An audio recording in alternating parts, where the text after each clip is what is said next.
Assalomu alaykum hurmatli kuzatuvchilar. Biz bugun Ko'kdaladamiz. Ko'kdalada arashan pishibdi. Mana dehqonimizga yuzlanamiz. 13-mart kuni ko'chat dalaga ekilgan ekan. 28-may bugun Ko'kdalada arashan pishibdi. Mana arashanni palagi to'g'risida, ko'rinish to'g'risida dehqonimiz o'zlarining fikrlarini aytib beradilar. Ismingizni aytib tanishtiring. Assalomu alaykum. Avvalambor kuzatuvchilar, yaxshimisizlar?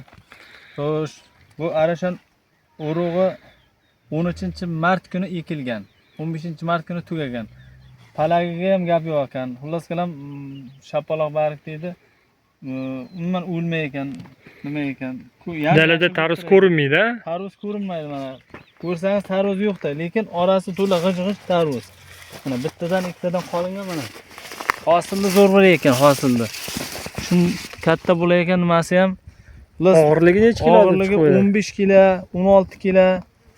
Kichkinasi 8 kilo, 9 kilo shunday atrofida. 15 kilo chiqdi bittasini tinoqni tortuvdim.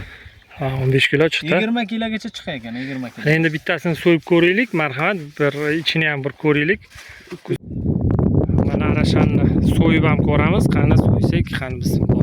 Ko'raylikchi ichini.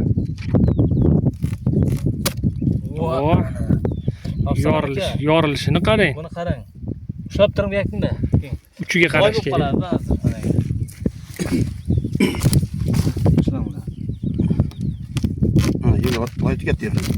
Tushib ketmasdan ehtiyot bo'linglar, pichoqqa ham ehtiyot bo'linglar. Oh, Sal bor. hali bir 2 kunligi bor ekan, uni ham.